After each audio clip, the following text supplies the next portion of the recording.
Hello students, आइए देखते हैं चैप्टर 8 की लास्ट हेडिंग, 7वां हेडिंग, डी और एफ ब्लॉक के तत्वों के कुछ उपयोग के बारे में। डी और एफ ब्लॉक के तत्व के कुछ उपयोग देखते हैं, इसका क्या अनुपयोग है, तो ध्यान से इसको समझें। इसका क्या यूज है डी और एफ ब्लॉक के तत्वों का। लोहा तथा इस्पात अत्यंत महत्वपूर्ण निर्माण सामग्री है। ठीक है, तो यह लोहा जो है यह आपका डी ब्लॉक का तत्व है। ठीक है, तो लोहा तथा इस्पात अत्यधिक महत्वपूर्ण निर्माण सामग्री है। तो इसका यूज जो है कहीं पर भी कंस्ट्रक्शन होता है, निर्माण होता है, तो वहाँ पे लोहा और इस्पात का यूज होता है। ठीक है, इनका उत्पादन आयरन ऑक्साइड के अपचयन, ठीक है, लोहे और इस्पात का उत्पादन आयरन ऑक्साइड के अपचयन, अशुद्धियों के निष्कासन तथा कार्बन व मिश्रात्वन धातुओं जैसे कि क्रोमियम, मैग्नीज और निकल के सम्मिश्रण पर आधारित है। ठीक है, तो आप देख रहे हैं कि लोहे का उत्पादन जो है वह आयरन ऑक्साइड के अपचयन के द्वारा, उसके बाद अशुद्धियों के निष्कासन तथा कार्बन व उसमें मिश्रात्वन धातुओं जैसे कि क्रोमियम, मैग्नीज और निकल के सम्मिश्रण पर आधारित होता है। ठीक है, कुछ यौगिकों का उत्पादन कुछ विशेष उद्देश्य के लिए होता है। ठीक है, तो आप देख रहे हैं कि कुछ यौगिकों का उत्पादन जो है वह कुछ विशेष उद्देश्य के लिए किया जाता है, जैसे TiO। ठीक है, TiO का वर्णक उद्योग में तथा MnO2 का शुष्क बैटरी सेलों में उपयोग होता है। ठीक है, तो आप देख रहे हैं कि कुछ यौगिक का उत्पादन जो है कुछ विशेष उद्देश्य के लिए होता है, जैसे कि TiO का वर्णक उद्योग में यूज होता है, जबकि MnO2 का यूज शुष्क बैटरी सेलों में होता है। बैटरी उद्योग में जिंक तथा निकल कैडमियम का भी आवश्यकता पड़ती है। ठीक है, तो आप देख रहे हैं कि बैटरी उद्योग में जिंक और निकल कैडमियम की भी आवश्यकता पड़ती है। ठीक है, वर्ग 11 के तत्वों को मिश्र धातु कहना उचित होगा। तो जो वर्ग 11 के तत्व हैं उनको मिश्र धातु कहना उचित होगा। यद्यपि सिल्वर व गोल्ड के वस्तुओं का महत्व केवल संग्रहण तक ही सीमित हो गया है। ठीक है, तो आप देख रहे हैं कि वर्ग 11 के तत्वों को मिश्र धातु कहना उचित होगा, फिर भी सिल्वर और गोल्ड वस्तुओं का महत्व जो है केवल रखने में, केवल संग्रहण करने, स्टोर करने तक ही सीमित हो गया है। तथा समकालीन यूके कॉपर सिक्के वास्तव में कॉपर अवर्णित स्टील हैं। ठीक है, तो आप देख रहे हैं कि जो समकालीन यूके कॉपर सिक्के हैं वे वास्तव में कॉपर अवर्णित स्टील हैं, और सिल्वर यूके सिक्के कॉपर और निकिल मिश्र धातु हैं। ठीक है, बहुत सी धातुएं और या उनके यौगिक रसायन उद्योग में महत्वपूर्ण उत्प्रेरक हैं। ठीक है, तो बहुत सी धातुएं या उनके यौगिक जो हैं वह रसायन उद्योग में महत्वपूर्ण उत्प्रेरक का काम करते हैं। देखें ध्यान से,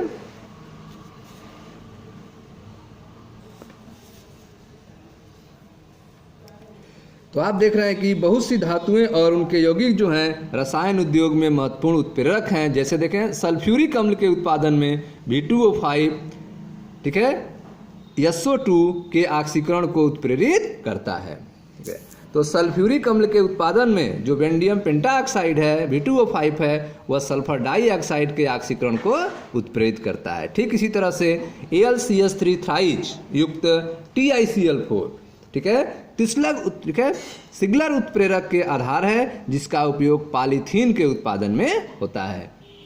तो आप देख रहे हैं कि AlCH3 थ्राइज युक्त TiCl4 यह जो है सिग्लर उत्प्रेरक का आधार है जिसका उपयोग ठीक है, पॉलीएथिलीन अर्थात पॉलीथीन के उत्पादन में होता है। ठीक है, हाबर विधि में, ठीक है, हाबर विधि में नाइट्रोजन हाइड्रोजन मिश्रण से अमोनिया प्राप्त करने के लिए आयरन उत्प्रेरक के रूप में प्रयुक्त होता है।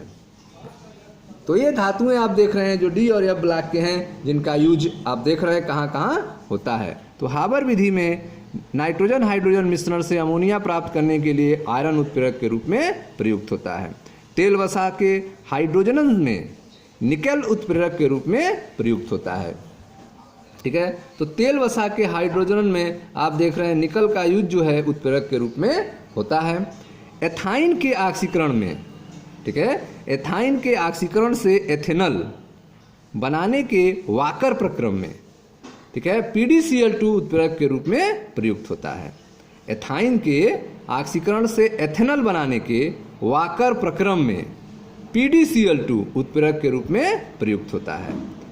ठीक है, निकेल के संकुल, ठीक है, निकेल के संकुलों एल्काइनों तथा अन्य कार्बनिक यौगिकों जैसे कि बेंजीन के बहुलीकरण में उपयोगी है।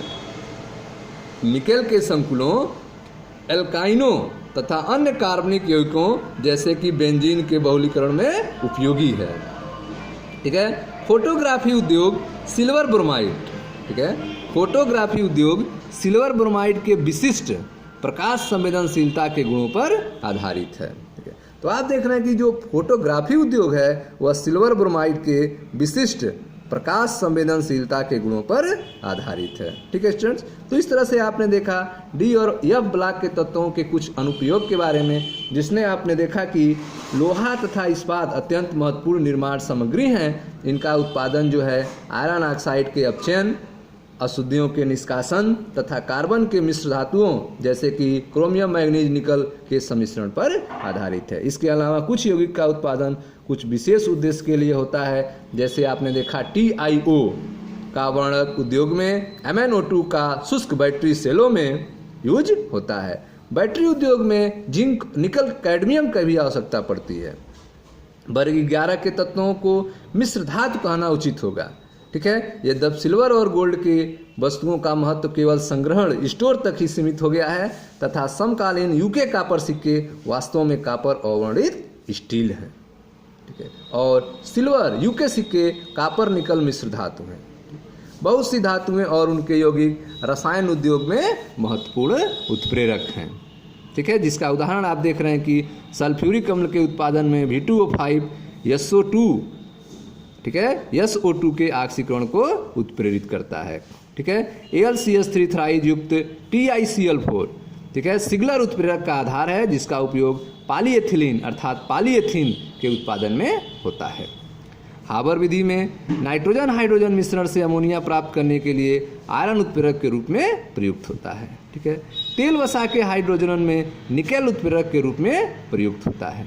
एथाइन के ऑक्सीकरण से एथेनॉल बनाने के वाकर प्रक्रम में PdCl2 उत्प्रेरक के रूप में प्रयुक्त होता है। निकेल के संकुलों, ठीक है, निकेल के संकुलों एल्काइनों तथा अन्य कार्बनिक यौगिकों जैसे बेंजीन के बहुलकीकरण में उपयोगी होता है। फोटोग्राफी उद्योग में सिल्वर ब्रोमाइड के विशिष्ट प्रकाश संवेदनशीलता के गुणों पर आधारित है। ठीक है, तो आप देख रहे हैं कि जो फोटोग्राफी उद्योग है वह सिल्वर ब्रोमाइड के विशिष्ट प्रकाश संवेदनशीलता के गुणों पर आधारित है। ठीक है स्टूडेंट, तो यह था आपका डी और एफ ब्लॉक के तत्वों के कुछ अनुप्रयोग के बारे में। Thank you.